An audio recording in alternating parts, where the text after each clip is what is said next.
Patrick Legland, bonjour. Bonjour. Patrick Legland, vous êtes directeur de la recherche Monde à la Société Générale. La question qu'on va se poser aujourd'hui, c'est qu'est-ce qui se passerait si l'économie chinoise atterrissait brutalement? Alors on a vu ces dernières années la croissance chinoise s'éroder selon les chiffres officiels. On est passé de 10,4 en 2010 à 7,8 en 2012. Alors les chiffres tombent le 15 janvier. Qu'est-ce qu'il faut en penser d'ailleurs de ces chiffres qui tombent le 15 janvier et qu'on ne corrige jamais? Écoutez, j'ai bien aimé votre question sur des chiffres officiels. Moi, j'aurais peut-être simplement deux remarques. La première, c'est que finalement, avant l'arrivée du nouveau gouvernement, on avait des chiffres qui étaient quand même globalement très mauvais ou négatifs, montrant un ralentissement assez fort. Depuis, on a une reprise assez forte, donc tant mieux, les chiffres sont encourageants. Après, il y a quelques questions. Par exemple, on s'aperçoit que quand on analyse les exportations déclarées de la Chine, par exemple vers des pays externes, comme par exemple Taïwan, et quand on met en parallèle ce que Taïwan déclare importer de la Chine, bien sûr, les deux chiffres doivent être les mêmes, sauf que depuis un moment, ça diverge. Alors peut-être que nous, on n'est pas... Les chiffres divergent entre Taïwan et le continent. Mais on a beaucoup d'exemples de ce type. Autre exemple, la Chine déclare actuellement plutôt une croissance qui se tient quand même plutôt pas mal, entre 7 et 8%, plutôt en phase peut-être de réaccélération. Et en parallèle, les matières premières, n'oublions pas que la Chine, en gros, c'est 40% de la consommation de matières premières dans le monde. Les matières premières baissent tous les jours. Donc, je dirais chercher l'erreur. Donc des chiffres à prendre un peu avec des pincettes. Peut-être. Alors, peut-être. Ces réserves faites, quelles sont les perspectives de la Chine pour 2013, telles que vous les voyez? Alors, pour 2013, en fait, il y a un point simple. La Chine, depuis un certain nombre d'années, a cherché à maintenir un taux de croissance entre 7 et 10% en augmentant la part de ses investissements publics dans le PNB. On était en 2012... Donc un volontarisme public de l'État pour maintenir la croissance. Qui est favorable. Sauf qu'en fait, depuis 10 ans, la contribution de la consommation à la croissance chinoise a baissé, la contribution d'exportation a baissé, et les investissements publics atteignaient plus de 60% en 2012. C'est-à-dire du jamais vu. Dans l'histoire économique, le niveau le plus haut, c'était Taïwan, avec 28%. Donc la question, est-ce que ça peut aller encore plus loin? Point numéro 1, on peut le présenter autrement. Sur en gros les 8% de croissance qu'on a eu précédemment, 2 tiers étaient des investissements publics, 1 tiers était de la consommation. Donc on a le sentiment d'une croissance tenue à bout de bras, en quelque sorte. Complètement. Alors est-ce que donc, ces perspectives, vous chiffrez à combien la croissance 2013, les prévisions officielles? On est à 7,4 exactement. Après, on n'exclut pas un ralentissement beaucoup plus brutal. Oui, alors justement, donc on est dans ce mouvement d'érosion d'année en année des chiffres officiels, encore une fois, de la croissance. Mais est-ce qu'on peut imaginer un atterrissage plus brutal de l'économie chinoise? Et quels seraient les facteurs de ce scénario qui pourraient justifier l'idée d'un atterrissage plus brutal? Nos équipes d'économistes en Asie considèrent qu'une hypothèse de 3% n'est pas 3%. Absurde. 3% n'est pas absurde. Alors ça n'est pas notre scénario, mais c'est un chiffre qui n'est pas impossible. Les catalystes de ce 3%, ce seraient plusieurs choses. Un, une vraie problématique dans les investissements publics, en sachant qu'un gouvernement ne peut pas monter le niveau d'investissement public, on va atteindre quoi? 65-70%, premier point. Deuxième point, le rééquilibrage vers la consommation pose une multitude de problèmes au niveau inflation, au niveau social, et en fait qui font que l'équation pour le nouveau gouvernement chinois n'est pas du tout évidente.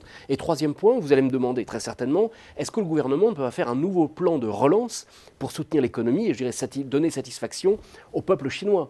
Mais la réponse là-dessus, c'est que la grande problématique, c'est finalement la corruption à l'intérieur de l'économie chinoise. Donc quand on parle avec des Chinois sur place, ils disent mais attention, s'il y a un nouveau plan de relance, ce n'est pas ce qu'attend la population. Ce qu'attend la population, c'est premier point, de vraiment réduire la corruption. Et donc, nouveau plan de relance, ça amènera beaucoup de sous-entendus. Donc, les facteurs, si on les examine, on a une situation de surinvestissement public, oui. Peut-être aussi de surcapacité privée, de capacité de production privée. Oui, tout à fait. La bulle immobilière en Chine.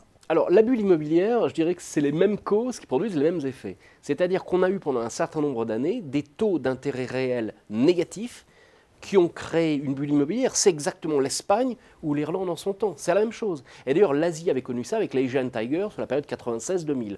Donc là, on a la même problématique et il va bien falloir qu'à un moment ou un autre, cette bulle se dégonfle. Donc de toute façon, les perspectives sur l'immobilier chinois un moment ou un autre, on aura un problème. Et là, on a le deuxième catalyste d'un risque potentiel sur la Chine. Donc investissement public ou immobilier. Alors, on a vu surcapacité, volontarisme, bulle. On le sait bien, on l'a vu à chaque fois qu'il y a eu ce genre de situation. On peut penser par exemple à ce qui s'est passé au Japon dans les années 80.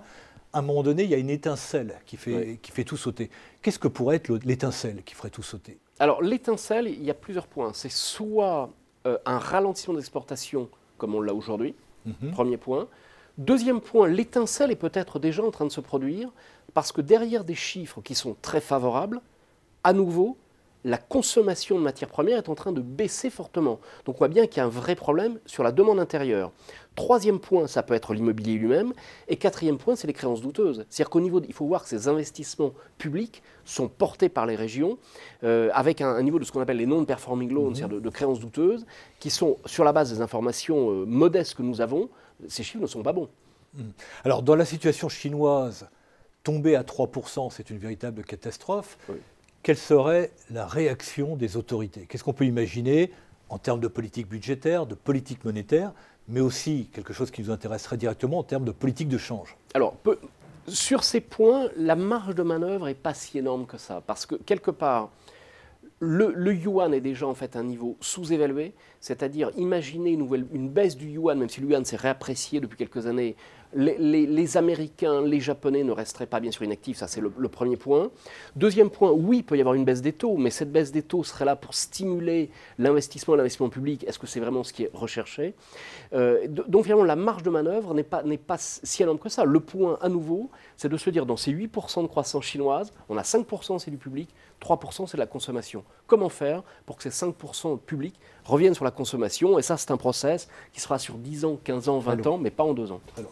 Alors, 3% de croissance chinoise, on reste dans ce scénario, et ce sera ma dernière question, des effets en chaîne sur l'économie mondiale.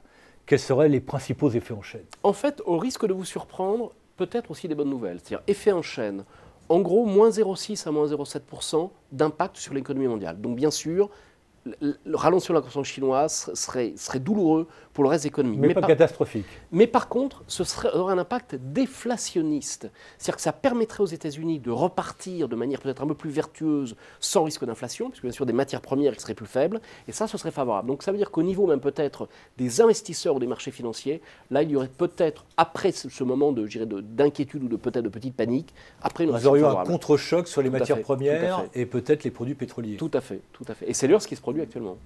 Patrick Legland, je vous remercie. Merci.